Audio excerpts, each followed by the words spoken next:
Today we're going to talk about negotiation and negotiation in regards to real estate. Now, let me start off by saying what negotiating is not. So, every successful negotiator knows that it's not about you winning and the other person losing, right? That is, when you think of negotiation, that's the first thing we think of. We think of somebody winning and somebody losing. No. And so your objective to start off with negotiation has to be about finding a scenario in which this person wins and this person wins. And when you got a win-win situation for both parties, your chances of coming close and closing the deal is very high, right? So if it's very high, then you're doing your job with just getting people's attention. So, as a realtor, you want to be getting people's attention when it comes to the topic of buying or selling their home, right? And so, a great way to get their attention, this is negotiation, right? Is the choice of your words. And so, for example, saying, "Hey, do you have a minute?" is not a very effective strategy because it starts to trigger stuff in their mind, right? It starts to say, "How long is this conversation going to be? um, uh, where is this going? When's the last time someone said you got a minute? And really, a few minutes is um, supposed to be less than 5 minutes. But when has someone said that to you, and actually that's held to be true? And so instead, I'll give you a very simple tip.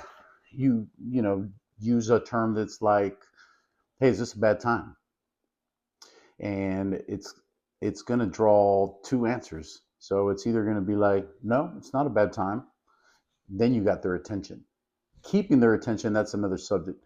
But here, let's go. If you get a "yes, it is a bad time," then what'll usually come after that is, "Right now I can't, but how about you call me back, tomorrow at 1 o'clock?" And now you got an appointment where you have their attention, right? And let's just say, why would you want to get a "no, it's a bad time," right? It is a bad time. Why would you start off by saying that? Well, do you really want to talk to somebody when they answer like it's a bad time? What are the chances that your communication is going to be effective or that you're going to get the results that you're looking for? So that's just one example of communication.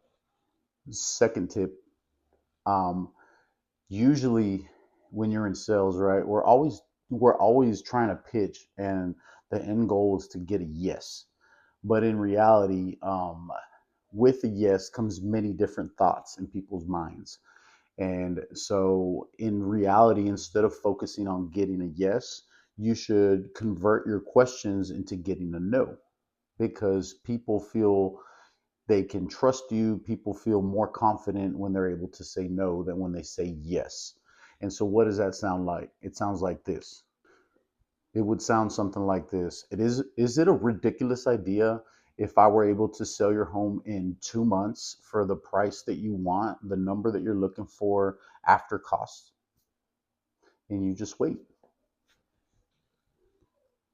And when they answer no, that is not a ridiculous idea, then you start to carry on the conversation a little further, right? But you've gotten that much closer to gaining their trust, and you've gotten that much closer to having their attention, and you're that much closer to getting the result that you want. Now, lastly, last tip of the day, and we will close it here on negotiation. In negotiation, the person on the other end puts up a wall when you're expecting to get something from them, right? They can smell it, they can sense it. When you want something from them, they put up a barrier. So the easiest way to break this barrier is key. You need to do the following. You need to be an excellent listener. You need to be talking less and listening more, right? Because if you take your time to listen to the client's needs and wants, you can structure your pitch to exactly what they want and what they're looking for, right? Essentially, they're giving you the answer of what they want. Instead of you trying to reinvent the wheel and get creative with your strategy, and I'm going to do this, and that, you can get the exact answer for the yes that you're looking for if you just take the time to listen. Listen to them. Ask them, well, what do you need? What are you looking for? What are your plans? At the end of this transaction, what is it that you're looking for, right? And and the more you talk and the more you listen, sorry, not talk, listen. The more you listen, you'll start to get the answers to these questions. And then lastly, I already said lastly, right? But for real, this is the lastly.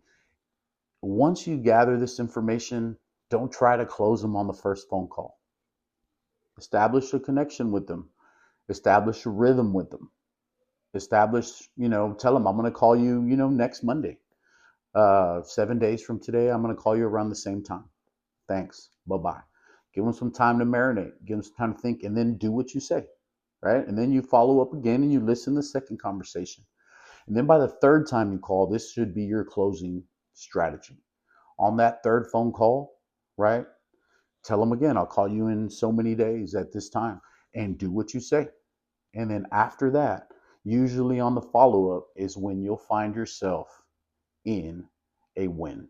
So, guys, thanks for tuning in. Negotiation 101. Some of it's common sense. You might have already known this, but regardless, implement these things and you'll see you shall go further in Jesus' name. God bless you guys.